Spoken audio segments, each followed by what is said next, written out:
From Daytona International Speedway, the world's center of racing, American Sports Cavalcade proudly presents the 25th running of the Daytona Supercross by Honda. Today featuring the high-flying aerobatics of the 250cc class. The 1995 AMA Supercross season so far can be described in just 2 words: Jeremy McGrath. Hello everyone, I'm Steve Evans and welcome to the birthplace of Supercross, Daytona International Speedway. Jeremy McGrath has won 5 of the first 6 races, but the knock on him is he can't win Daytona. Too tough a track. He can't win outdoors anywhere. Doesn't have the endurance. This track has always favored the Ironmen. Mike Kudrowski, who's won the last 2 years working on the hat trick. Before him, Jeff Stanton 4 in a row. Well, Stanton has now retired, is functioning as an advisor to Honda. Jeremy rides a Honda. Maybe that's why I saw a leaner, meaner McGrath earlier today. Last year I came in kind of content to get 3rd, 4th, and this year I'm not content with that. I'm here to win. Jeff Stanton has had something to do with that.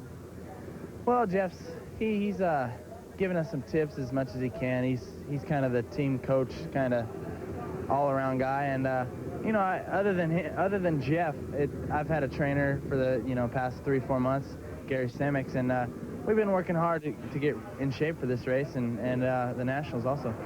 If anyone knows how to mold a Daytona winner, it would be Jeff Stanton, who was unbeatable here, winning 4 straight Supercross races from 1989 to 1992.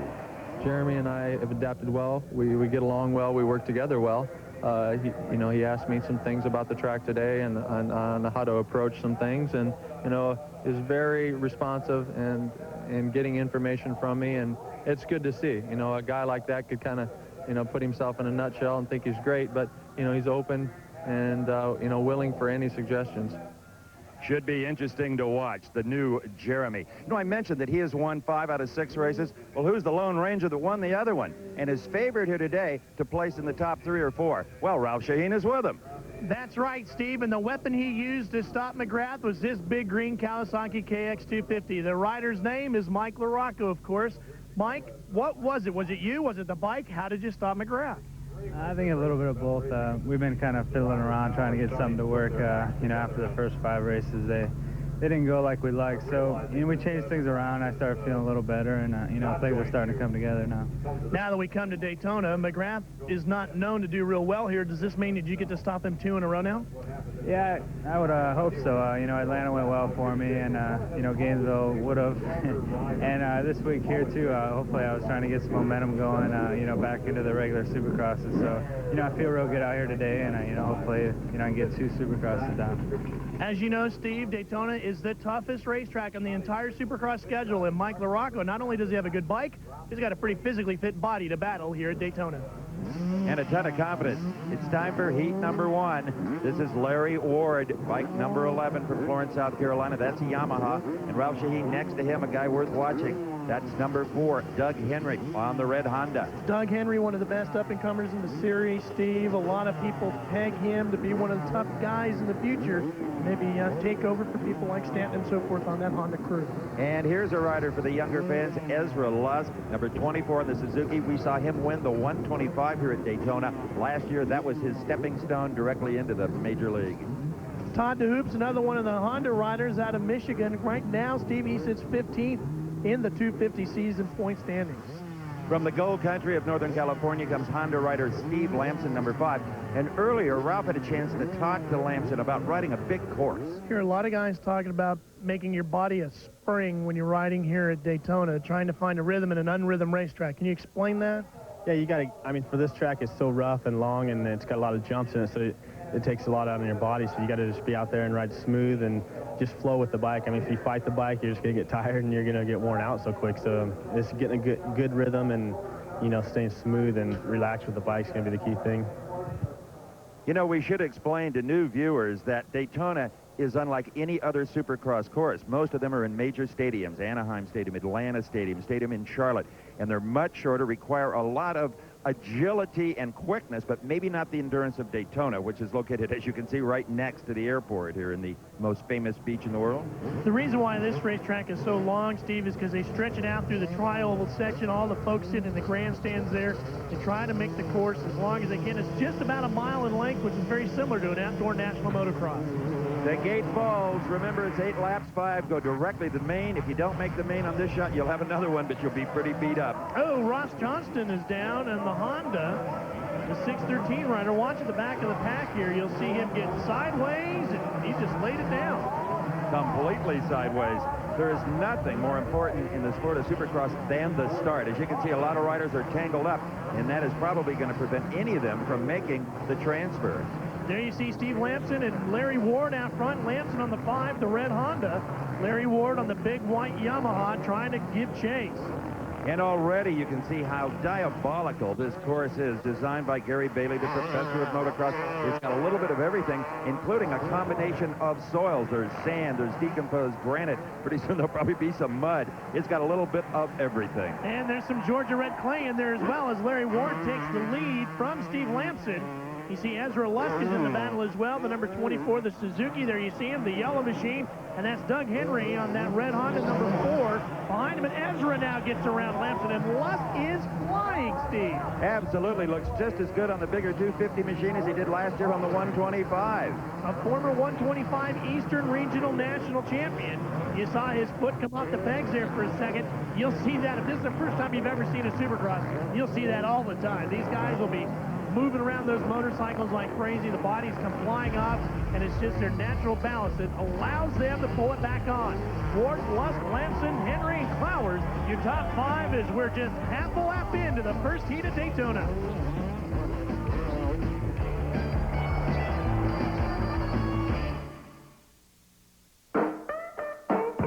Time is on my side, yes it is.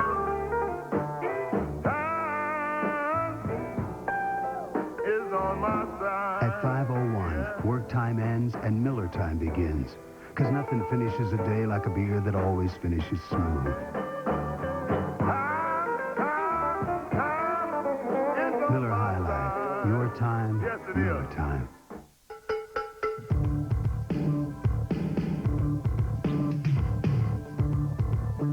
Too many things to do. Not enough time. I need my car just to keep up. So I rely on Jiffy Lube and Pennzoil. Jiffy Lube takes care of my car, so I can take care of more important things. Jiffy Lube, the world's most experienced oil changers. That's why if it doesn't say Jiffy Lube, it just isn't Jiffy Lube. You're beautiful.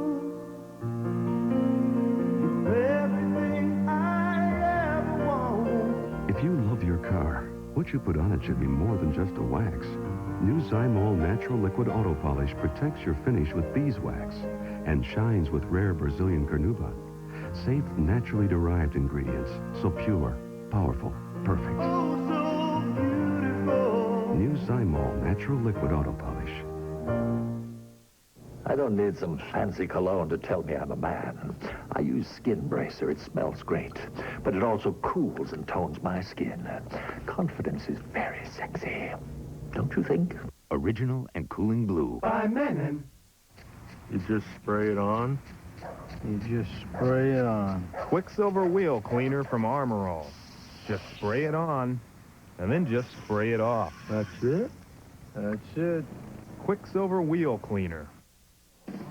Welcome back to Daytona, heat number 1 of 250 Supercross action. Ezra Lusk, number 24, has fallen back. Doug Henry and Steve Lamson now battle for second place. Let's take a look in real time how that happened, Ralph. Well, they just got through that whoop section there a lot better than Ezra did. He took the inside line. They carried the speed around the outside of the berm, and they both got around him, bookends around him on the Hondas, and they're back up in front of him now, battling for second and third. Doug Henry in front of Steve Lamson, and neither one of them able to catch Larry Ward yet on his Yamaha.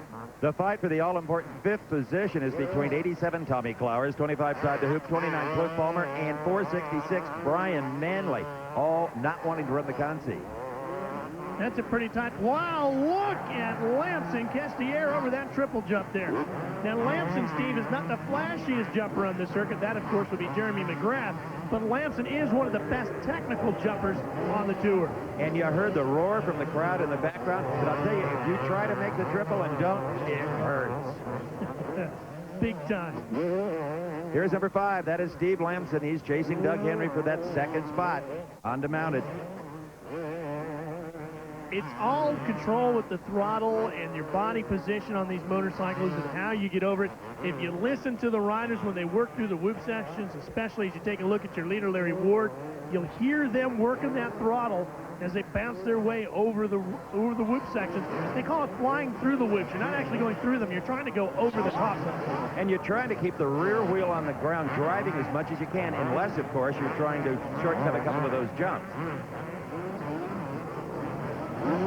Look at the punishment. The motorcycle has a lot of suspension fore and aft, but the big suspension is the elbows and knees of the rider himself. That's it. I'm talking to Jeff Stanton about it earlier. He said that what you want to do is make your body another spring on that motorcycle, just another shock absorber, and you try to find a rhythm in a non-rhythm racetrack. There is no rhythm to a Supercross track because it changes every second. Somebody digs another rut that you didn't expect to see in that particular section of the course and wasn't there the last time he came through. Doug Henry, a gorgeous jump, closing in on Larry Ward. He's going to make a race out of that. Even though it's only a heat race, he can lay back and try to practice his lines because he knows he's going to transfer, but it looks like he wants to put on a show. Well, where you finish decides where you will gate the main, so that will help tremendously if he can get up there and win this heat. Plus, it's a big emotional boost. Here's that battle for fifth we were talking about earlier. Cliff Palmer on the 29 and the 87 of Tommy Clowers.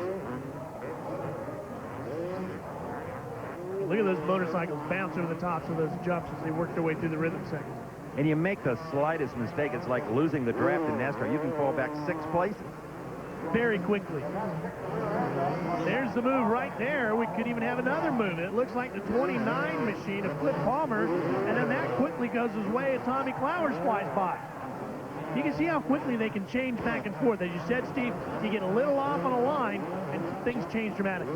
Well, there's a huge incentive for Tommy Clowers on that 87 bike to finish at least 5th. It means he can go back to his truck, he can relax, the mechanics will have plenty of time to prepare the motorcycle. If he's 6th or better, well, the mechanics won't have much time. He'll get not a lot of rest before coming out and trying to do it in a semifinal. There's Larry Ward, and you can see Doug Henry still closing in on him. One of the things about Doug Henry is he's got great concentration. He's able to really think about what the task is at hand and do something with it. So right now, he is a very focused rider on Larry Ward, and you can see it's paying off. And, of course, the Yamaha fans, they're pulling for Larry Ward. The Honda owners, well, they're riding with Doug Henry. Larry Ward won the Seattle Supercross a few years back. He's been around the series for quite a long time, even though he's only about 24 years of age. He truly is a veteran, but he's got a lot more experience than some of the younger riders. There you see Todd DeHoop on the 25. Pretty looking jump in a consummate position. The 29 is Palmer. He's still going at it. And, of course, Tommy Clowers. These three really having a battle, Steve. And Clowers in serious jeopardy of losing that 5th and final transfer spot. Look at this. Todd DeHoop, 25, 29. Cliff Palmer, both get past Tommy Clowers for 5th, 6th, and 7th. Clowers back now in that 7th spot. He's got a lot of work to do. There's our leader, Larry Ward, just kind of playing with that bike. And whoa, Tommy Clowers is down. And in no hurry to restart. He knows he can't finish in the top 5, and he's going to go to the semis. There's no way. Yep, he is out of this one for now, and he'll have to take that brother's Honda back to the pit area. Get ready for the semi coming up later, see if he can't transfer through that. Meanwhile, Larry Ward, Sizzler No Lean Yamaha, having a great time up front here today. He's been really rejuvenated this year. He's really run strong throughout the first few races of the season. And you can see it here this afternoon. He's making the statement, and that's one of the things that all the riders want to do today. 29, Cliff Palmer, holding down that 5th spot just ahead of Todd DeHoop and 466 Brian Manley. Now, Larry Ward out front, he has a real luxury here. He can study this racetrack. He can try different lines through different corners and try to get himself mentally and physically ready for the main event. If Doug Henry comes up upon him, well, he'll stand on the gas a little Manley trying to make a run here at Todd DeHoop, but I don't think he's got enough to catch Todd right now. It looks like Todd's tired out a little bit, but I think he's still going to hold on to that position even though it's not a transfer. And look at Larry Ward, Steve. He's so smooth. He seems very confident today. I don't think I've seen him ride this well in years. And he makes the motorcycle, the Yamaha, appear as if it was filled with helium. instead of weighing a couple of 100 pounds. Just incredible. It's just floating over the bumps, isn't it? He's a very tall, lanky rider. The way he's riding it today, you would think he's as small as Jeff Ward. Well, height is not a disadvantage necessarily in motocross. Go back over the years to Mike Too Tall Bell. There have been a lot of guys who, well, I mean, all of them. Jeff Stanton is fairly tall, so it's not a huge disadvantage. You could be 6 feet and still a champion in this sport. That's true. It's just, I guess, you tend to think at times that a taller, lankier rider doesn't look as fluid on a motorcycle sometimes. But Larry Ward really looks like he is a part of this machine here today. He does indeed, and right now he's coming up on some lap traffic. In fact, number 87, Tommy Clowers, who was in 5th and is now fallen back to last. Mike Jones there in the 62 bike, Jeff DeMint on the 77 bike, are the only riders really between he and the checkered flag as we conclude, or about to conclude, this first heat race. The one thing you want to do is make a statement early on when you come to Daytona. Daytona is a very mental game, as Larry Ward wins this one handily, and he has sent the word through the garage area that he's ready for the main.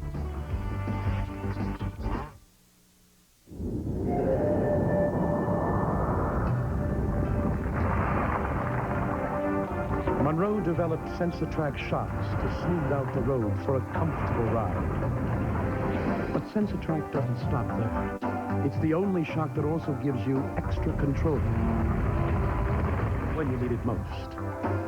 Sensatrack shocks and struts, only by Monroe, for comfort and control. Red means go to your Honda dealer for red hot days. Got it. Take a demo ride. Get 9.9 APR and 0 down financing. Trade in that old helmet of yours. Pick up a free t-shirt with $5 purchase and see what's hot for $95. So get going, because after April 30th, red means stop.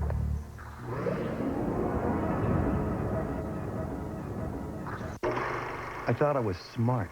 I paid less for another protectant. It said it shined like Armor All, so I figured it protected like Armor All, too. But it didn't. You should see what the sun did to my dashboard. Some bargain. Armor All doesn't just shine. Armor All provides superior protection against car vinyl discoloration. No bargains for this, baby. I'm only using Armor All. Armor All. When it comes to protection, there are no bargains. Now at Pep Boys, get any 4 of our 35,000-mile all-season steel-belted tires at an incredible low $99.96. That's right, any size, any set of 4, just $99.96 at Pep Boys now. No matter what you drive, Pep Boys motor oil meets or exceeds virtually all manufacturer's specifications. Now only 79 cents a quart, just $9.48 a case. That's right, 79 cents a quart, $9.48 a case, only at Pep Boys.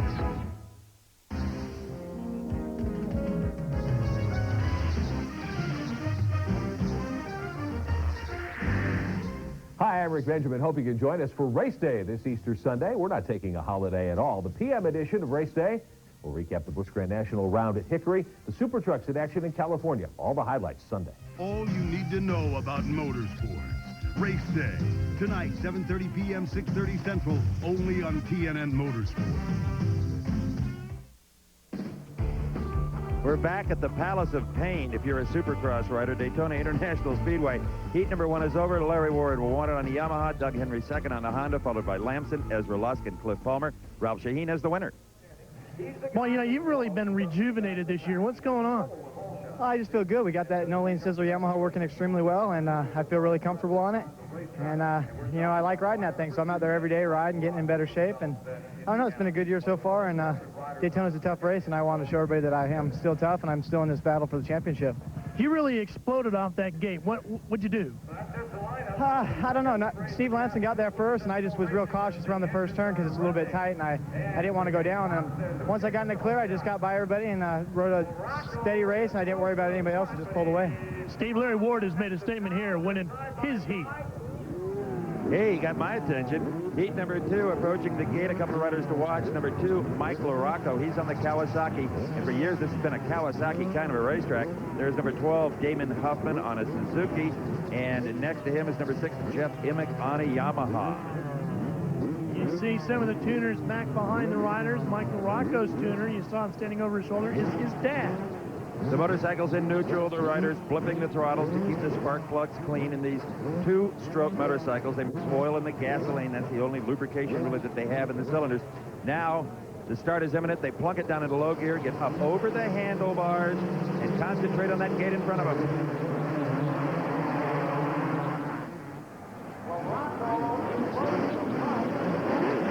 Some contact in the middle of the pack. That is David Pengreen, number 41, who is down, and down fairly hard. Let's hope he can get restarted. It's tough in there, Steve. Everybody. Oh, and Doug Dubach goes down. Looks like he just got out of whack with the rhythm going through the whoop sections, and that cost the Yamaha rider, as you see LaRocco out in front here. But, you know, it's tough, Steve, in those first turns because that line of riders is so long and everybody tries to funnel down into a tight corner. Pingree got caught up banging handlebars in there, and it cost him. There's Jeff Emig on the 6 machine. The 14 is John Dowd. He's your leader. LaRocco chases him from second. And the 12 machine right in there with them as well as Damon Huffman on the Suzuki. And look at LaRocco on the Kawasaki side by side with Dowd. The last 2 years, Mike Kudrowski on a Kawasaki has won Daytona. The Kawasaki's power band seemed very suited to the longer outdoor style courses. It's got a little more low-end grunt. Always has had over the years. Kawasaki has their own Supercross test track out in Corona, California, and Kudrowski and LaRocco and the gang have put numerous laps on that racetrack, developing what they think is a pretty good motorcycle, and it's paid off. They've won their fair share of races over the last couple of years, and Daytona has become their place. Jeff Emig just behind John Dowd, now Dowd on the 14 bike for second spot. And again, the top 5, critical.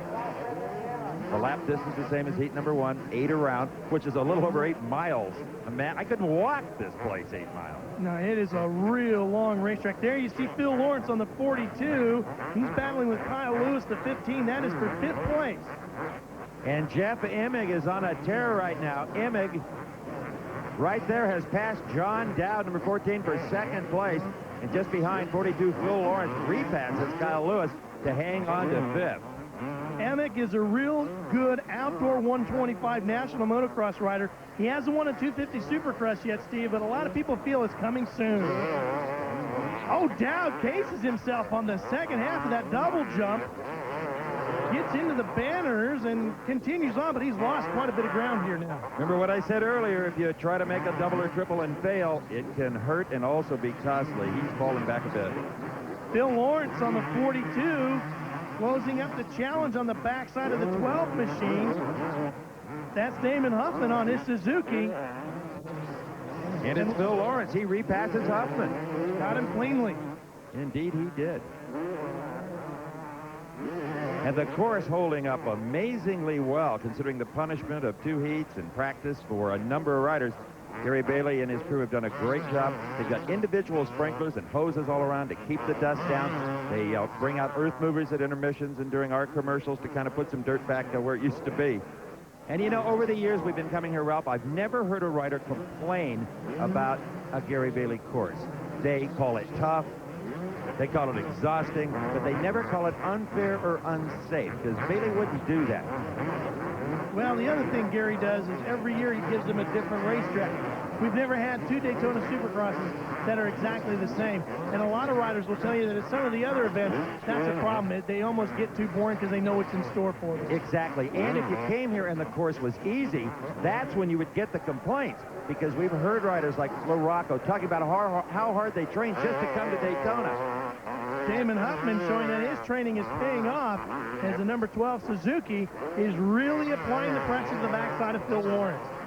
He is indeed, and trying to keep his behind down on that seat as much as he can for better traction. If you're up on the peg, well, you have to be sometimes, but if you can get down at all and get a grip, you can just rock it. Phil Lawrence continues to lead over Damon Huffman and Kyle Lewis as they battle for 3rd at the Daytona Supercross.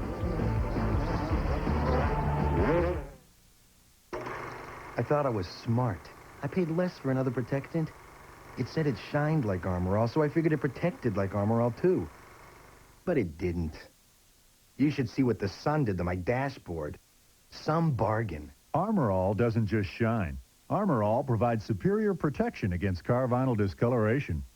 No bargains for this, baby. I'm only using Armor All. Armor All. When it comes to protection, there are no bargains. Athlete's foot is a predator. To cure it all, you've got to kill it all. Today, there's Lotramin AF spray and powder with 4 prescription-strength medicine that kills all causes of athlete's foot. Lotramin AF, the killer cure. If you got lots of leisure time and nothing else to do, and wanna be happy as we, just grab your hat and get your boots on. Pretty soon you'll be long gone to the cowboy. Championship Rodeo on TNN tonight.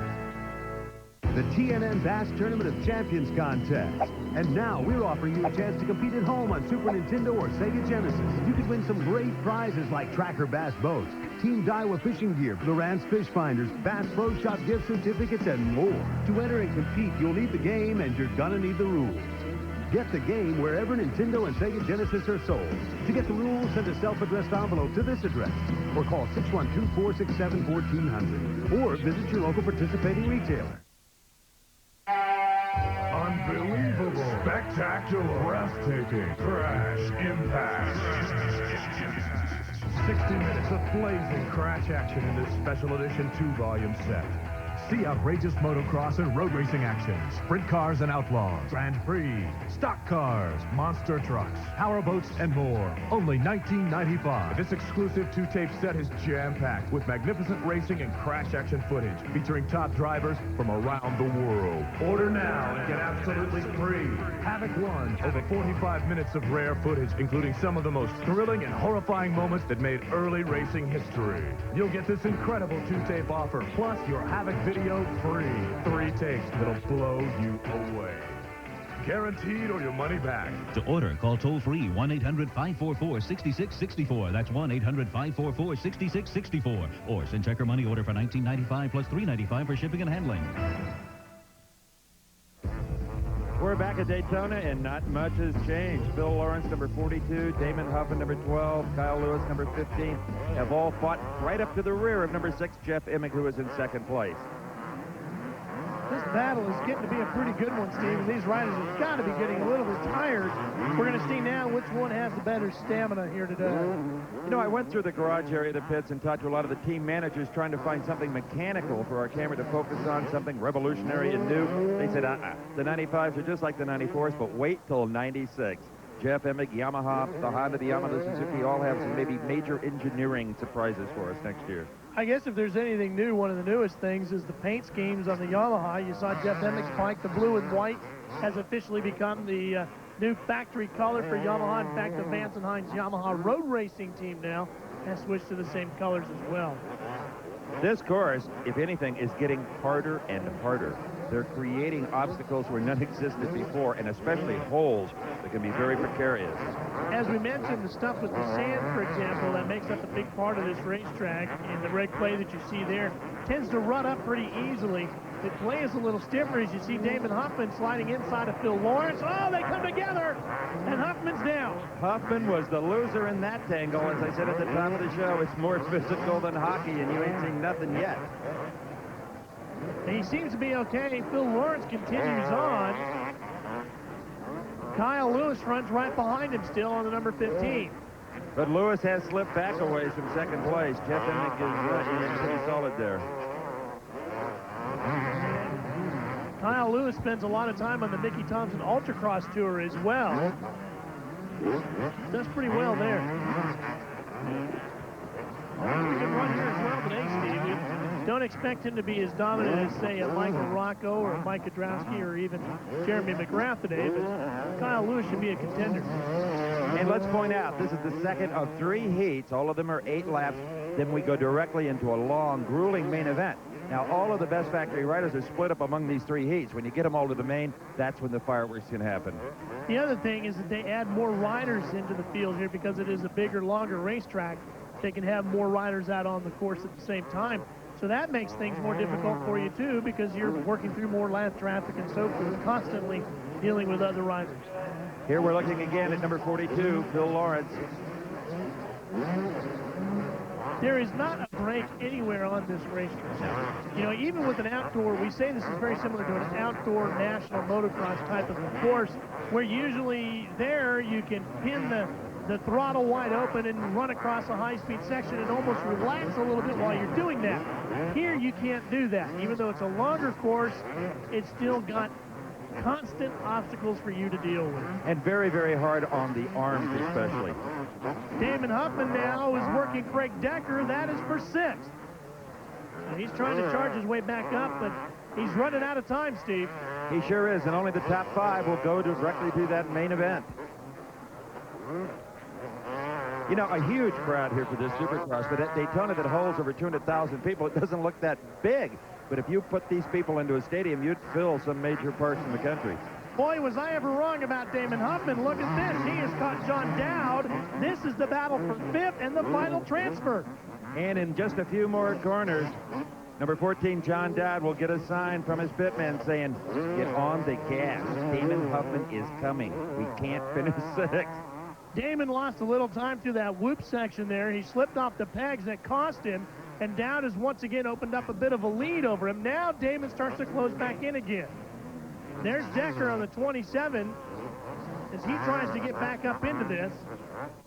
And there are some nasty ruts now they're starting to encounter. You can come over a jump where there was no rut before. You think you're safe. You get the bike in that rut. And if you can't get out of it smoothly, you're going to go down or lose a lot of time.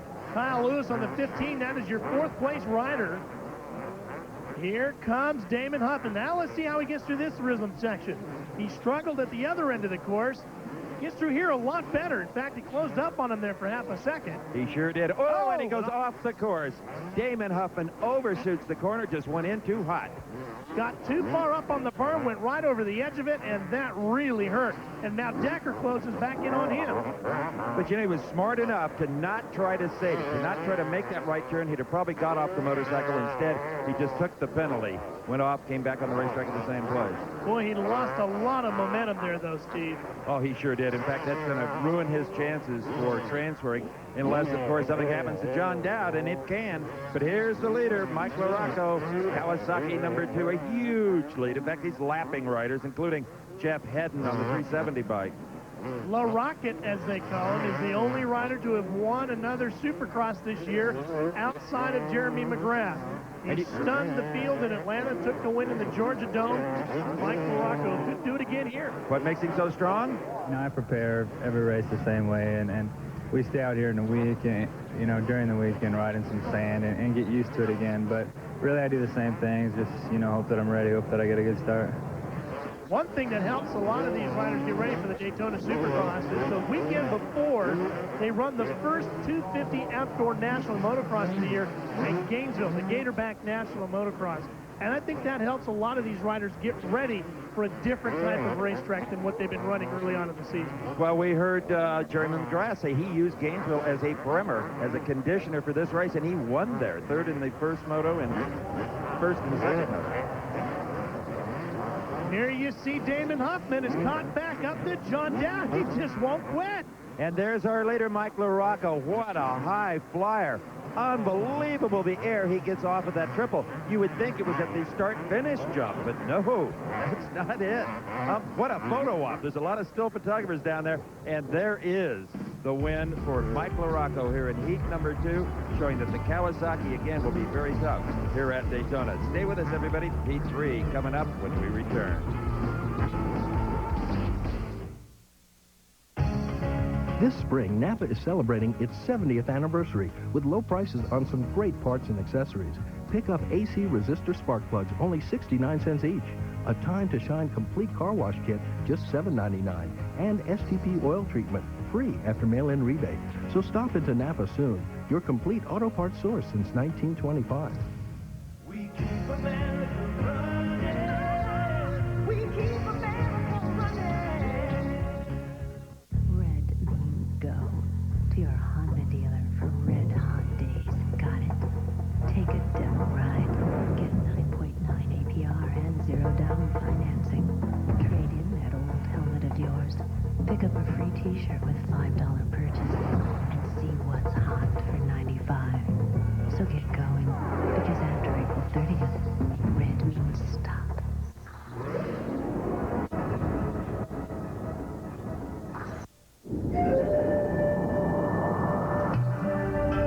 developed Sensatrack shocks to smooth out the road for a comfortable ride. But Sensatrack doesn't stop there. It's the only shock that also gives you extra control when you need it most. Sensatrack shocks and struts, only by Monroe. For comfort and control. Get Sensatrack shocks. Call 1-800-STRUT now for a Monroe ride expert near you. It's a major breakthrough in auto protectant technology. Formula 2001 Super Protectant. It provides a more brilliant, longer-lasting shine than Armor All on vinyl and leather. And look, in the Arizona desert, Formula 2001 brought back the shine to UV-faded vinyl, rubber, even leather. Get the new standard in automotive protectant technology. Formula 2001, with 50% more active shining ingredients than Armor All. Get Formula 2001 products today. Welcome back to American Sports Cavalcade's coverage of the Daytona Supercross by Honda. Heat number 2 is done. LaRocket wins his heat and transfers on to the main event. He'll take Jeff Emig, Phil Lawrence, Kyle Lewis, and boy, what a hard charger, Damon Huffman along with him. Steve's down in the victory circle area, and he's caught up with Mike LaRocco. You know, Mike, you have been critical of your own starts, but that was a darn good one. 2 more like that, and you might win your first Daytona. Yeah, definitely. That kind of start will help, get me away where I can see where I'm going instead of following all the time. So, yeah, I'm going to hope for a good start like that in the main. You were really flying over the big jump, maybe almost too far, landing flat.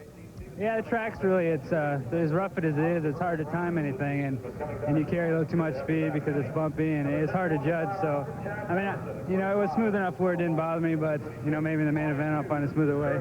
Thanks. Well, Ralph, that's got to be a real confidence builder for LaRocco. Absolutely, Steve. I mean, he doesn't even look tired, winded, or sweaty. We've seen a good ride out of Larry Ward as well, and a good ride out of the guy I'm standing with. Well, Jeff, we see you stop your bike out there. What happened? I was going into whoops there, and I got on the brakes a little hard, I guess, without the clutch in, and I stalled the engine right there in the middle of the whoops. Just everything got fired up and running okay again then? Oh, yeah, I put on a charge there at the end and, caught some lappers and stuff, but I feel that I'm going just as fast as anyone, if not faster, and I guess we'll see in the main event. I'm going to try to put this Yamaha out front. A solid performance out of Jeff Emig here in heat number 2, but already in the gate is heat number 3. And I tell you, we may get a preview here. You're looking at number 1, Jeremy McGrath. He has won the first 5 out of 6 races, all in stadiums on tighter courses in this same heat. The man who has won the past 2 Daytonas on the number 7 Kawasaki, Mike Kudrowski. And the fans can't wait for this one, Ralph Shaheen. There you see Ryan Hughes, one of the youngsters. He's on another one of the Kawasaki's, one of the up-and-comers. And here is a look at Brian Swink. He's on one of the Honda of Troy entries. There's one thing that is different this year about Mike Kudrowski than last year. This year, Brian Lunas is his tuner, a new tuner, the legendary Brian Lunas. If anything, it only makes Kudrowski even stronger.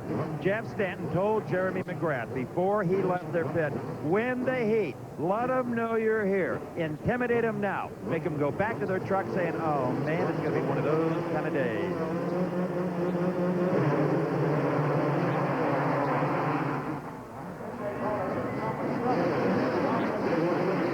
Everybody got through there cleanly, Steve. And a decent start for Jeremy McGrath, Kudrowski. And Greg Albertine is down. The world champion out of Corona, California is down on a Suzuki. He has not done much Supercross racing, especially here in the States, but it looks like he's going to continue on. Look at this. Mike Craig, number 19, has taken the lead, followed by number 7, Mike Kudrowski. Where is Jeremy McGrath? Oh, and Craig is down. It was almost like he just totally lost his concentration, was worried about Kudrowski behind him. That was unbelievable. What happened? Well, you don't want to lose concentration in mid-flight. Well, he apparently did and paid the price. So now it's Kudrowski. And look, right behind him comes McGrath on the Honda. Not a moment after you mentioned it did he close right up on him. And Ryan Hughes is on the number 9. The other Kawasaki, he runs in 3rd. There is Ryan. And right now, the words of Jeff Stanton, the leader for the Honda team, the advisor, has got to be going through Jerry McGrath's mind. Win it. Beat him. And is he ever calm, cool, and collected, Steve? When you talk to Jeremy McGrath in the pit area, here he is at the one racetrack that puts all the pressure on him more than anywhere else in the country, and he is as calm as a guy who would have won here 5 times. And there's a new maturity about him that I notice in his speech, even in his body language. He's just what an amazing young man. Absolutely, and I think Stanton hit the nail on the head earlier when he said that even though everybody knows that Jeremy is one of the best Supercross racers in the world, if not the best ever, he doesn't let it get to his mind. He still knows he needs to improve to make himself even better, and he's willing to try to learn to win here at Daytona. He lost a little ground 2 turns ago when he struggled to get the transmission into a lower gear. Even on television, the difference in the styles of McGrath and Kedrowski are fairly obvious. Kedrowski is bigger and stronger, and he rides that way. He manhandles the motorcycle, where McGrath finesses the bike around Daytona here. Earlier, we had a chance to talk to Mike Kedrowski about, well, the rigors of the Daytona track. How hard is it on bike and rider? You know, the track's really intimidating, and a lot of guys look at it and go, wow, you know, this thing's going to be tough. And I think that's what hurts a lot of guys. And, you know, I look at it, and it doesn't really intimidate me. I'm going to go out there and I'm going to beat the track.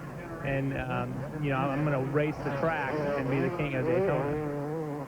I think that was fairly well stated, huh? Absolutely. Motocross kid, they call him, Mike Kedrowski. Jeremy McGrath has been working hard with the trainer the last couple of months, and he has gotten himself in the best shape he says he's ever been in, especially coming into Daytona.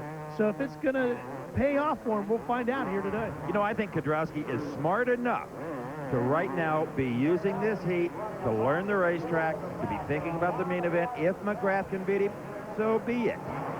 Well, it's not the heat race that pays the big money and you get the big trophy for. It's the main event, and that's the one Mike wants. Oh, and look at this, Jeremy with an inside line. I think, again, that was just Kedrowski trying the racetrack. Let's see if this berm shot will work. It didn't. McGrath got around him, and look who battles back instantly.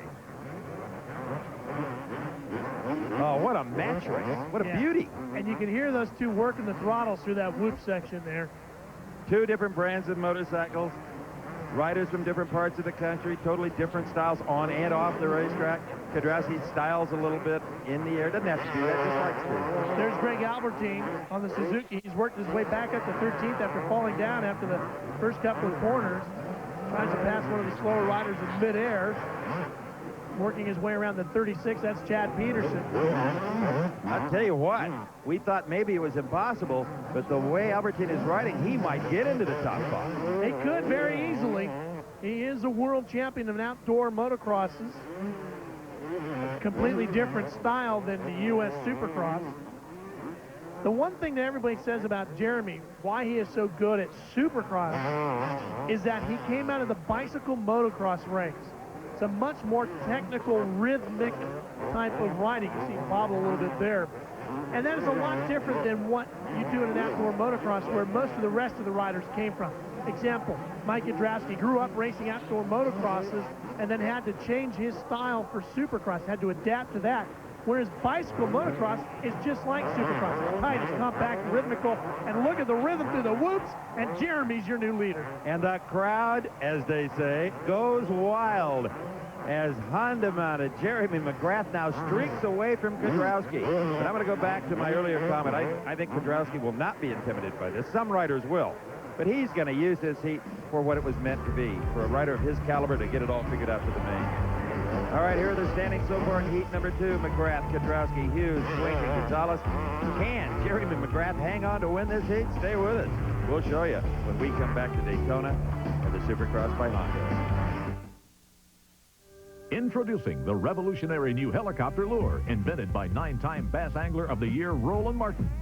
Surface or deep, saltwater or fresh, its movement grabs the fish's attention. Its colors set it apart as prey. Its sound provokes the attack, and its scent triggers the strike. I had the morning of my life for big fish today. We caught 12 fish in 20 minutes. It was great. I was using the helicopter lure where I caught about 12 fish in about 30 minutes. 1908. Can't believe I caught a fish like that. All my life I've caught 8, 9-pound fish. Can you believe that? How'd you catch it, Ray? Well, I caught him on the helicopter. Oh, son! Unlike any other lure ever invented, Roland Martin's helicopter lure is actually 4 lures in one. It's a weedless buzzbait, it's a spinnerbait, it's a deep water jig. Plus, it's a weedless plastic worm, so you can fish it in any kind of cover. And yet there's even more. Call now for this TV-only offer, and you'll receive 30 patented helicopter lures, more than enough to last all season long in 5 fish-catching colors, 5 laser-sharp eagle claw hooks, 3 twist-resistant ball-bearing swivels, and 5 hideaway weights. And yet there's more. Call now, and we'll also include the long-lasting helicopter lure utility box. Plus, you'll receive Roland Martin's guidebook, How to Cast and Catch with the Helicopter Lure, filled with the top tips from the master himself. Right now, this entire package is yours for just $29.95. And we're not through yet. Call now, and we'll impregnate each of your 30 lures with Dr. Juice's all-new helicopter scent. And we'll include Roland Martin's exciting new video, customizing your copter for the catch of the day. A $19.95 value, jam-packed with live-action footage. To order your helicopter lure kit for only $29.95, call the toll-free number on your screen now, or write to the address below. Roland Martin's helicopter lure is guaranteed to catch more and bigger fish with quicker strikes and surer sets, or return it within 30 days for a full refund of the purchase price. Remember, this is an exclusive TV-only offer, so don't delay. Call now for the helicopter lure, where the big boys meet the end of the line. We're back at Daytona. That is rider number 32, Pedro Gonzalez. He is in 5th place, the final transfer spot. But here comes the angry little band that wants to take that away from him. In 6th is 38, Scott Sheik. In 7th is 18, Denny Stevenson. And a 111, Greg Albertine, who fell on lap number 1. We counted him out and shouldn't have. He's got a legitimate shot at maybe making the top 5. And he knows, like every rider, the importance of his helmet. Earlier, Ralph Shaheen took a look at some new technology.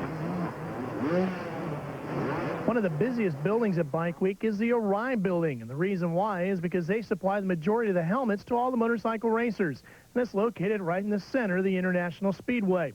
This is their new Motocross A helmet, and it's real popular with all the Supercross riders because of its innovative design to help beat the face plant. The face plant, which a lot of motocross riders are susceptible to, causes bad spinal injuries. This new design has a very flexible rock guard at the front of the helmet. And that helps alleviate a lot of the pressure from hitting the ground face first that goes right down the spine and causes spinal injuries. A face plant sounds like something out of the WWF. But let's watch Greg Albertine, Ralph Shaheen, number 111. He is putting on a show. That's where the fans are watching now, too. He is absolutely flying through this racetrack as he gets by Scott Sheik on the 38 machine. Greg is from Johannesburg, South Africa, now calls Corona, California home. He's a 3-time world champion, Steve, but he knows that in order to be a true world champion, you have to be able to win in America, and that's what he's trying to do over here. I think Pedro Gonzalez, number 32, has got a problem. He's got slow traffic in front of him, James Chamberlain, 170, among others, and that is benefiting Albertine. It is slowing Pedro, and here comes the South African. Greg has one other thing in his corner, and that is Roger DeCoster, the 5-time world champion, has moved over from Honda to Suzuki to help train Greg Albertine for racing in the U.S., and we know that that is a real benefit. We saw what it did for Jean-Michel Bale. In just less than 30 years, the U.S. has become the world power in Supercross and Motocross. It only came to this country, like I said, in the mid-'60s, and if you didn't have Europeans in your events in America, you couldn't draw a crowd. Now it's just the opposite. Americans learned how to train, and that made the big difference. The other big difference is that Supercross is truly an American form of motorcycle competition, and the American riders have really mastered it.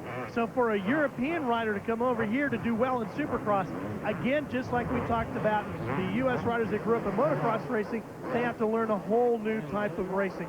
Here's Aaron Kopp. He's going to get passed by the 3-time world champ as he continues to chase down Pedro Gonzalez.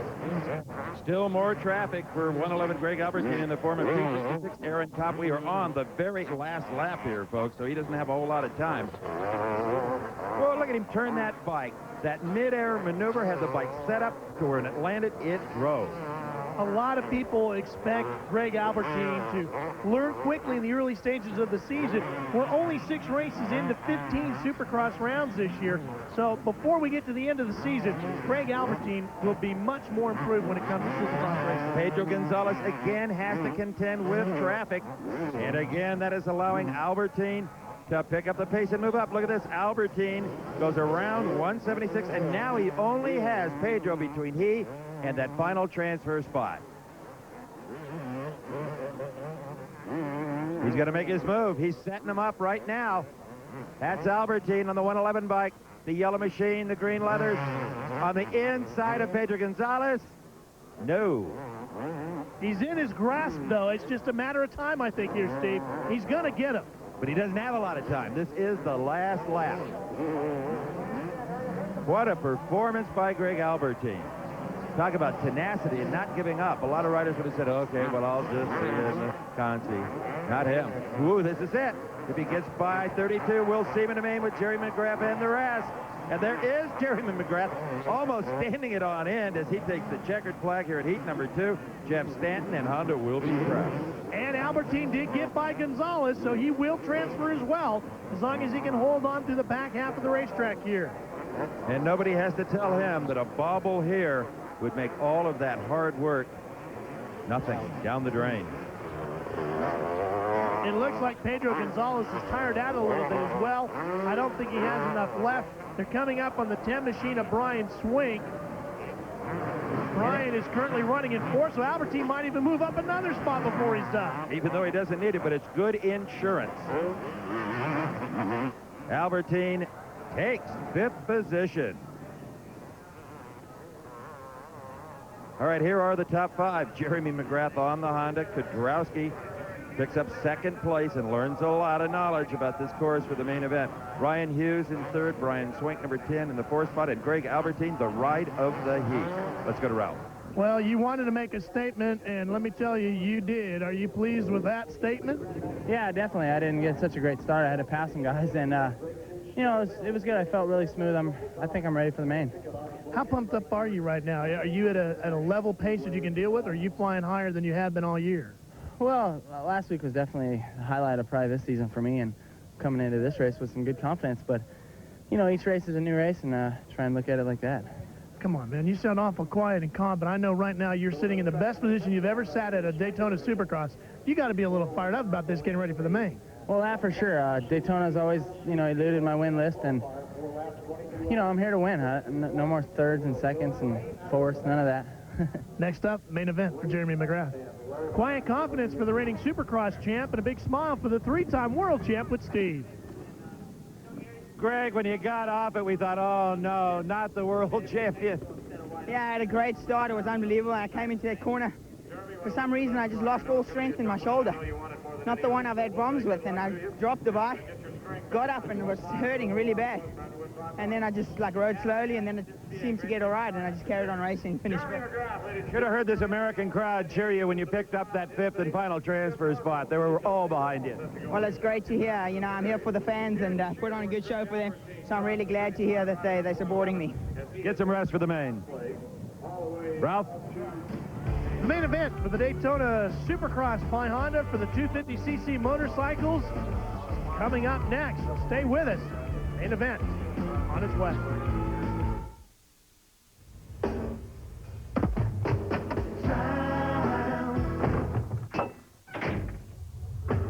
Is on my side. Yes, it is. The time is 5:01. The beer is Miller High Life, and the reason is clear. When the time is your own, it must be Miller time. Time. Miller time, Miller beer. Yes, it is.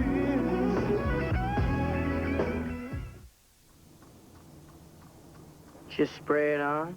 Just spray it on. Quicksilver wheel cleaner from Armor All. Just spray it on, and then just spray it off.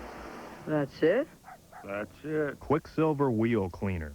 If you love garden fresh vegetables and beautiful flowers and want to have great gardens of your own, get ready to take down this important telephone number, because I want to send you this great gardens catalog, including details on the legendary Troy-Bilt tiller, absolutely free. Inside, you'll learn how to get your own great garden started right with a perfect Troy-Bilt seed bed, how to build your own super-rich organic soil, and take the work out of weeding all season long. Plus, we'll include dozens of Troy-Bilt gardening secrets like how to double your harvest with Troy-Bilt wide rows, how to guarantee great tomatoes every time, and we'll even show you how to build the perfect perennial bed. So for complete details on our whole lineup of legendary Troy-built garden tillers, call today. To get your free Great Gardens catalog and all the exciting details on our whole lineup of Troy-built tillers, call toll-free 1-800-847-9595. That's 1-800-847-9595. Call now. Today on TNN Motorsports, we'll have results from the Winston Select Invitational on NHRA Today. NHRA Today, 6:30 p.m., 5:30 Central on TNN Motorsports. The talking is over here at Daytona. The heat races have been completed. It's now time for the biggest Supercross in America. I'm Steve Evans along with Ralph Shaheen, and Ralph, the heavyweights are at the gate. Well, here's how they're all lining up. Larry Ward, you see him there. You see Mike Kudrowski going for the three-peat. And in fact, Steve, he's wearing a brand new pair of pants for the main event here at Daytona with three-peat written on the back side. One rider that'll be very interesting to watch here starts in the 14th position. That is Greg Albertine, 1-1-1. We saw him just barely make it out of that heat number 3 with a tremendous ride after going down. You know, in a lot of individual sports, golf, for example, tennis comes to mind, a nobody, an unknown, can leap up and win a major event. That doesn't happen in Supercross.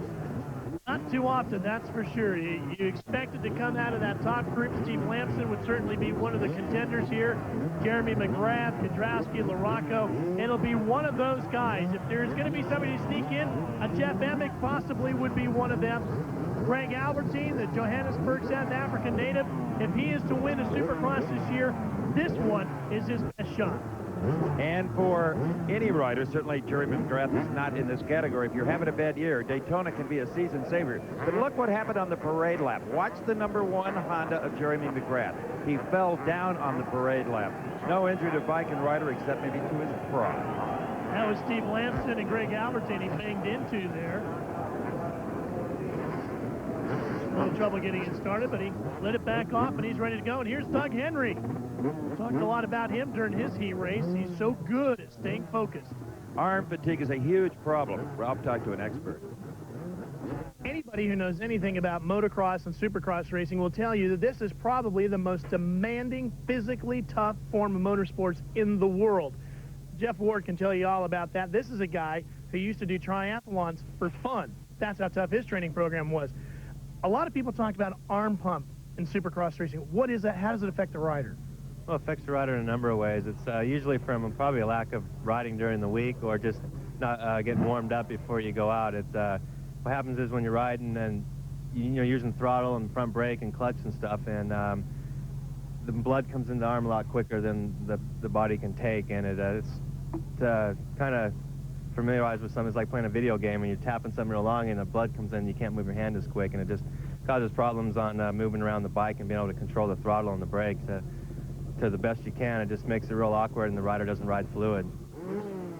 So stay loose is what Jeff Ward is saying, but that's pretty difficult to do in front of about 40,000 people on national television. This AMA official will unleash the gate, and we have a start. It is Rush Minute in Daytona. Oh, McGrath is down. Jeremy McGrath, the number 1 rider, is down.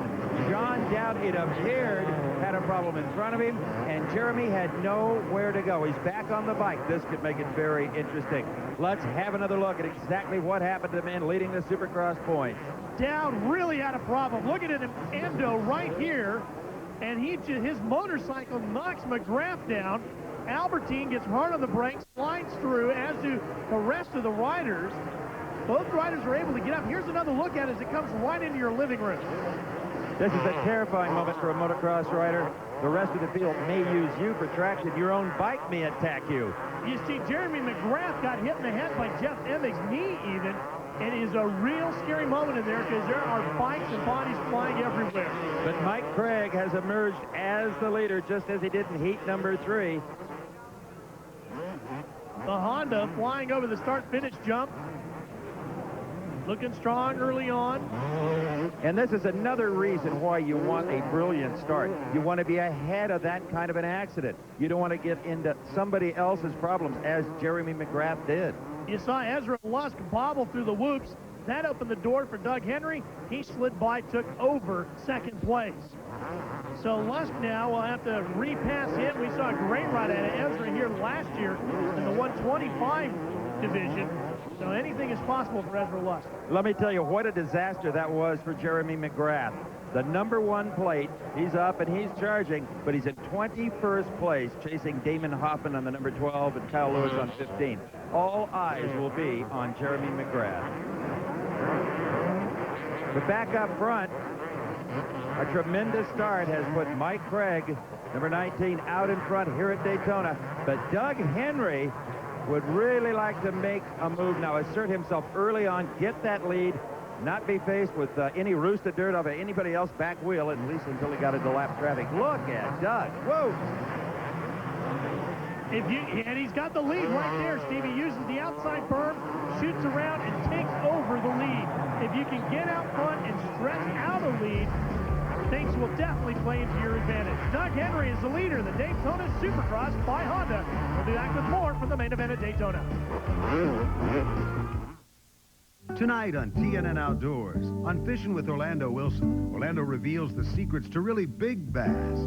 On Fishing with Roland Martin, Roland reels in the best angling action from Miami to Michigan. On Bassmasters, Ray Scott hosts top tournament competition where it's a test for the best. And on the Great American Outdoors, if you're looking for adventure, Ron Shear's got it. Catch all the action tonight on TNN Outdoors.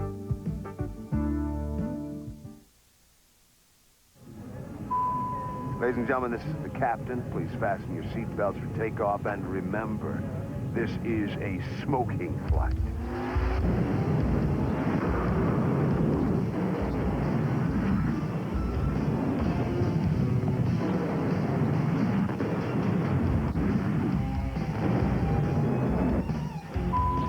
On behalf of the entire crew, thank you for flying TNN Motorsports. We're practicing for the big TNN Bass Tournament of Champions contest on Super Nintendo and Sega Genesis. This is going right in the shallow weeds. Watch TNN Outdoors on Saturday for secret clues on how to win a Tracker Nitro boat, a Team Iowa reel, a Loran sonar, or gift certificates from Bass Pro Shop. Whoa, got one! TNN Bass Tournament of Champions contest ends May 15th, 1995. Get your Super Nintendo or Sega Genesis game and get ready to win like the pros. Reckon we can win a new TV? We are back at Daytona. The big story, of course, is Jeremy McGrath falling at the start, is now picking his way up into the positions in the teens. But how about Ezra Lusk, number 24, his first Daytona 250 Supercross. He won the 125 a year ago. This is a whole new league, and the kid looks great. And he's playing in a tough league right now with Ryan Hughes and Mike Kudrowski on his tail. Back up front here, you see Doug Henry around Mike Craig. We saw that just as we went to the break. There's Ezra Lusk. There's Kudrowski getting around Ryan Hughes now. And the motocross kid is starting to work his way through the field. Number 9, Ryan Hughes, got hung up in a rut, and that allowed number 7, Mike Kudrowski, defending champion, to take over 4th place. The Kawasaki on the prowl. Look at Ezra Lusk come around Mike Craig now. He's up to 2nd and challenging for the lead now. Boy, he is really on a tear here today.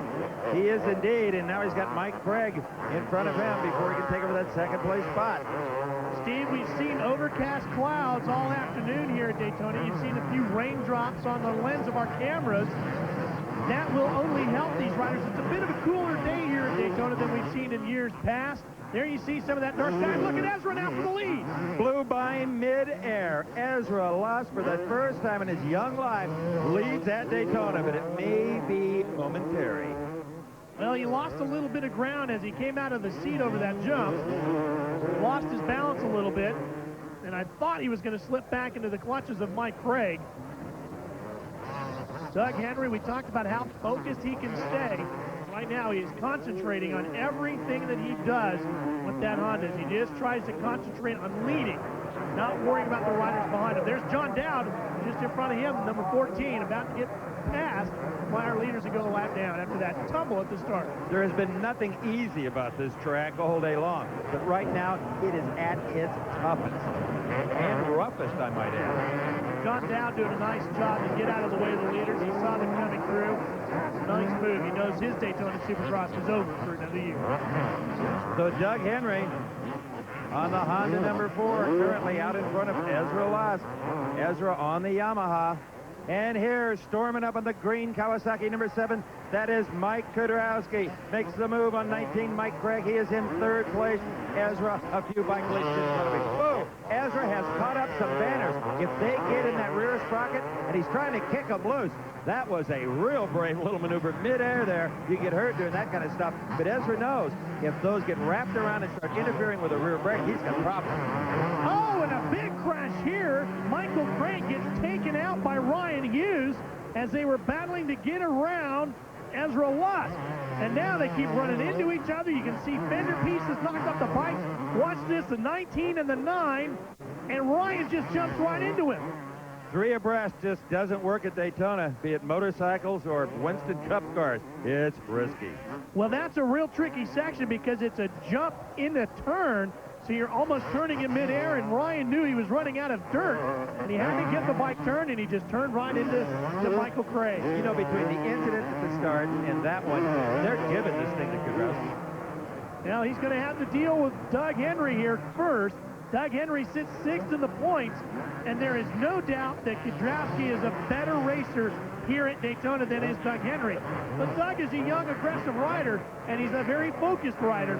He's not going to give up this real quickly. And Steve, already moving into 3rd, here comes the Rocket, Mike LaRocco. Did you see Kudrowski square off that corner, get back on the throttle for an immediate drive? And it picked up several bike lengths. Now getting on the inside of Doug Henry. The one disadvantage Doug Henry has is the knowledge of the Daytona course and its surfaces that Mike Kudrowski has. It really comes down to a matter of time. Kidder will not be overly aggressive. He'll be patient. He knows it's a long race. He'll pick his time and his spot, and he'll get Doug Henry, like right here. Look at that. Right through the whoops. He just flew over the top. Mike Kudrowski is in the lead. And the Kawasaki may be built for Daytona more than any other course in the Supercross season. This is where it can shine. Witness Kudrowski going for, as you call it, the 3-peat. And here comes Mike LaRocco now up into 3rd. Can Doug Henry hold off the Rocket? And can the two fallen heroes save their day? 111 Greg Albertine from South Africa. Number 1 Jeremy McGrath, the American Supercross champion. Whoa, here comes McGrath. Albertine slips a little bit. Gets awfully close to the bales and the banners, and there's the move McGrath wanted to make. I think this Albertine guy is really tough. Well, he's a 3-time world champion, and he definitely earned all 3 of those titles.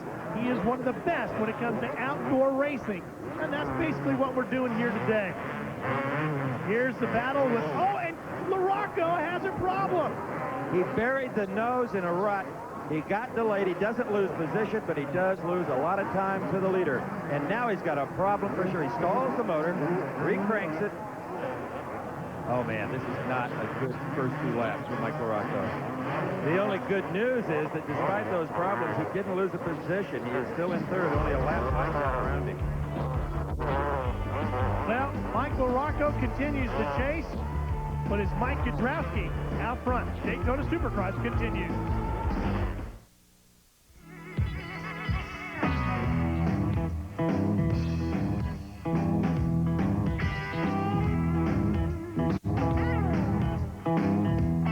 Gun protectant. Nothing works better on your car's leather, vinyl, and rubber. It can turn just about anything into a great-looking car. Nice car. What, this pile of junk? Give it the gun with Son of a Gun.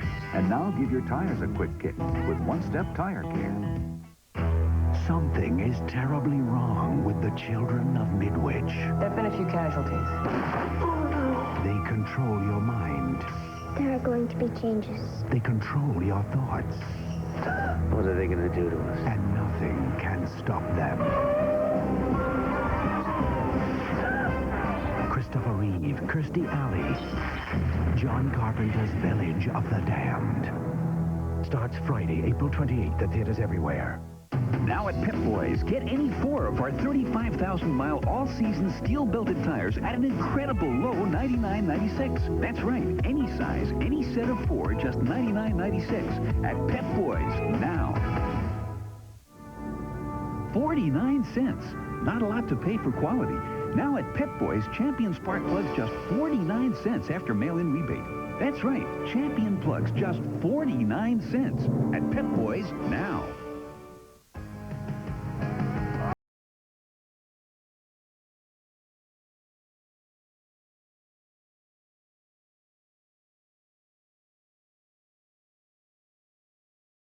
Introduces our all-new interior with the comfort of available leather, the security of an airbag, and the pleasure of power-adjustable lumbar seats. You could say these guys are sitting pretty. We just wouldn't advise it.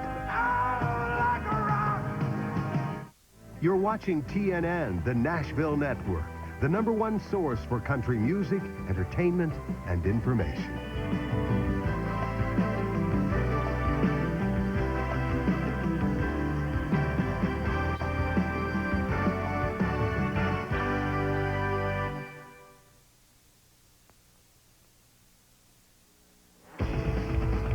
We are back at Daytona. Jeremy McGrath, after the fall at the start, currently in 7th place. That doesn't sound all that bad. You've got to consider, Ralph Shaheen, that the leaders are way out there. They are a long ways up front of Jeremy McGrath. I think it's a real sign of the maturity of Jeremy McGrath that he knew he really wanted to win here. He knows his chances of winning right now with Kudrowski and LaRocco so far out in front are basically out the window. He is riding here for points. He definitely wants to retain his title as the #1 Supercross racer in AMA competition. We're seeing a lot of the maturity of Jeremy McGrath working his way through the field. And a great race between number 11, Larry Ward, and Jeff Emick, number 6, for that 4th spot. In fact, Ward had an excellent chance to pass him, but actually came across Emick's front wheel and had to lift, had to get on the brakes. Yeah, he really locked up the binders and let Jeff Emick continue. As we said, Larry Ward's been at this for a long time, even though he's only 24 years of age. Tremendous amount of experience. He'll be patient. He's riding better than we've seen in the last few years. Larry Ward is going to be a real force in Supercross competition in 1995. See, he waited. Now he sets up the inside move, and it almost worked for him there. You saw those double ruts. They have to remember that those are there on every circuit of this course. You have to commit it to memory. Look at this, the 11 bike, Larry Ward. Poetry in motion. A cliche, but it fits. His timing on the jumps is exquisite. Some real formation flying there, wasn't it? Here comes Kidder through the whoops. Look how he works through there. We talked about making the body a spring. Let your body be another shock absorber as he flows by the pit area where all the mechanics, Brian Lunas, his tuner, will hold out the pit board, let him know where the competition is, and Kidder will try to find a pace that works for him, that's comfortable, and he'll try to drive the rest of the competition into the ground today. All right, let's have a look at the race for the 2nd spot. Mike LaRocco. He's had a lot of obstacles in his way, but he keeps overcoming them. The number 2 bike, Doug Henry, who led for a while, continuing to try to keep pace with LaRocco. Well, LaRocco has gotten around Henry now for 2nd. 3 things have been factors against Mike LaRocco in his career. 1 or 4 starts. 2 bad mechanical gremlins, and 3 an injury to the wrist. He's had difficulty finding his way through the 3 of them. The starts, nobody seems to be able to figure out what is wrong with Mike LaRocco's starts. Everybody is trying to work on him. Jeff Ward, all the people at Kawasaki have worked with LaRocco. They can't get it figured out. Mike will tell you, he's just a slow starter. It's like a turbo. You got to build up the boost. When he spools up and goes, he's gone. Well, he's coming up on a very quick rider. That is number 111, Greg Albertine, who is in the 8th position. Now, we talked about these motorcycles a little bit. These are not one-off works machines. These are production bikes. Oh, did you see number 4, Doug Henry? He just about got off that motorcycle. As I was saying, these are really showroom bikes that have been prepared for racing and certainly have a performance tune-up. But they are basically what you'll find on the manufacturer's showroom floor for dirt bike riding. And that's why this class is so important to the manufacturers. The 500 division has pretty much gone away from the outdoor nationals here in the United States. 250 motocross and 250 supercross is the #1 manufacturer concern when it comes to motocross racing in the United States. Mike Kudrowski has been the leader since lap number 5. He got a good start, not a great start, but he avoided the pitfalls of Jeremy McGrath and the rest of the riders that had some awful problems in that traffic jam at the first turn. Kudrowski finished third in the points in 94. LaRocco was second in the points in 94. Both of them finishing behind, of course, Jeremy McGrath. They're looking to reverse that this year. LaRocco winning at the last race at the Georgia Dome in Atlanta. Kudrowski looking for his best shot to win here. Right now in the points, LaRocco is second, Larry Ward sits third, and Kudrowski sits in fourth. So if Mike can win here, this will help Kidder's chances of upsetting this man, Jeremy McGrath, for the title in 95. McGrath came in so well conditioned with such a focused attitude, with Jeff Stanton kind of leading the way for him. He went out and won that first heat. That was all important. And to have his hopes shattered through no fault of his own doesn't seem to have him that discouraged. There's the white flag. One more lap for our leader, Mike Kudrowski. Jeremy could have easily said, oh, man, I'm so disappointed. I'm going to quit. That's just not in his nature. I think Jeremy McGrath is, without a doubt, one of the greatest Supercross racers we've ever seen. We've seen Bob Hurricane Hanna, Johnny O'Mara, Jeff Ward, Jeff Stanton, RJ. They were all tremendous. Jeremy McGrath has moved this up to another level. In talking to some of the racers like Kudrowski said beating Jeff Stanton came down to conditioning and training. He knew he was as equal as Stanton when it came to talent. He knew he just had to train more. Beating McGrath is a whole nother story. It comes down to strictly talent. And everybody says that McGrath is the most talented they've ever seen, except for when there's a hay bale in his way. Mike Kudrowski reminds me of Brock Glover back in the early 80s, late 70s. He had the kind of power, the kind of stamina, the golden boy of motocross and supercross. I think Kudrowski maybe is a little bit in that image. All that talent in a Ferrari, too. Isn't that annoying? Yeah, and a house on the beach in Dana Point. These guys may be young, but a lot of them sit around talking about stocks, bonds, and brokers between supercross events. They know their career will be short. They got to be careful and manage their money properly. I'll tell you right now, though, Mike Kudrowski getting huge boosts from the grandstands here at Daytona. They want to see him pull it off.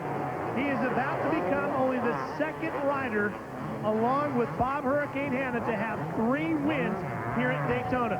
The only rider with more than that, Jeff Stanton, the Duke of Daytona, with 4. It's over. Kudrowski is going to win the Daytona 200. Watch the style. Whoa! Just got those hands back on the bars in time. Now he'll pop a few wheelies and roll into victory lane. Meantime, Jeremy McGrath soldiers on. He'll have to wait for next year. We'll be back.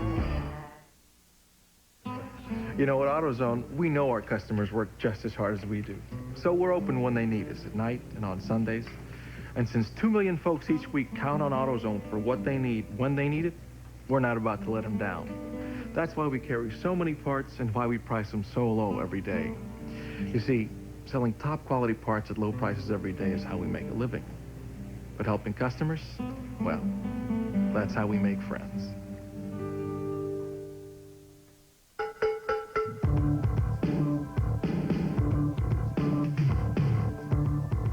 Every day, Jiffy Lube services over 50,000 cars. Every car is serviced the same way, following the same checklists, the same procedures, the same system of operation. It's something to think about the next time you need an oil change, and Jiffy Lube offers Pennzoil. Jiffy Lube, the world's most experienced oil changers. That's why if it doesn't say Jiffy Lube, it just isn't Jiffy Lube. It's just too early to make decisions. But I have to decide on breakfast, so I go to Burger King and get a flaky croissant sandwich, hash browns and coffee for just $1.99. But then, do I get it to stay or to go? Breakfast at Burger King. I thought I was smart. I paid less for another protectant. It said it shined like Armor All, so I figured it protected like Armor All too. But it didn't. Armor All provides superior protection against car vinyl discoloration. For this, baby, I'm only using Armor All. Roland Martin, world-class angler, trying his luck in the T&N Bass Tournament of Champions on Super Nintendo and Sega Genesis.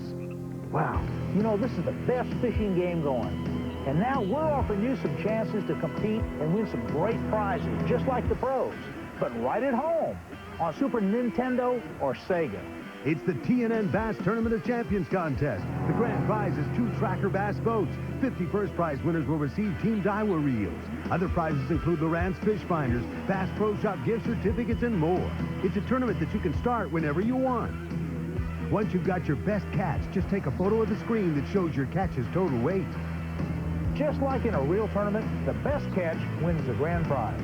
For complete contest rules, send a self-addressed envelope to this address or call 612-467-1400 or look for the display at your local participating retail outlet. Get dark. Welcome back to Daytona, where a great racetrack has served up some sensational AMA Professional Supercross racing. Let's have a look at the top 10. Kawasaki's a sweep in the first and second position. The best Honda finish by Doug Henry. Mike Craig rounded out the top 10. Let's go to Ralph. He's with the winner. One happy guy. You know, you talk about just riding the track. I mean, are you really that patient, even with those guys out in front? Did you not even think about them? Yeah, you know, you worry about them or you look at them, you're going to ride like them, and you're going to make the same mistakes as them and everything. So I think that's what I've been doing a lot this year, and now I'm concentrating on, you know, what I want to do. You know, I'm fast enough. I've won a lot of championships. If I ride like I want, I can win like this. That's 3 for you. Stan had 4. I bet you can't wait for next year. Yeah, you know, I'm going to keep trying, and hopefully I can win 5. You know, I prepare really good for this race every year, and I'm going to stick going to the tracks and everything, the same ones I've been doing, eating the same stuff. For the 3rd year in a row, Mike Adrowski is the winner of the Daytona Supercross. He's fast enough, he's strong enough, and darn, people like him. All right, here's the second 10. Phil Lawrence finished 11th on the Kawasaki. All in all, a good day for virtually all of the factories, pretty evenly split in the top 20. Ralph? Jeremy, obviously the first question is, what happened on that step-up jump? Well, I come in the corner second, right behind, well, actually beside Dowd, and it's such a sharp curve, like going up it. He hit the curve and endoed sideways into me, and nothing I could do, and then guys were just ramming me from the back, and so I don't know what happened. Then once you got going, you made a pretty good ride back up through the field. Are you pleased with this year's Daytona performance? No, not really, because, you know, it's a shame that I had to fall down. I think I was more ready this year than any other year, and I'll come back next year the same way. You know, this thing, I want to win still, don't worry. Steve, I don't think it's a question of if Jeremy McGrath will win the Daytona Supercross. I think it's a question of when. Can I get a bet down now for next year? All in all, you come away from Daytona feeling these are some of America's finest athletes. A promotional consideration has been provided for and a fee paid by this special offer from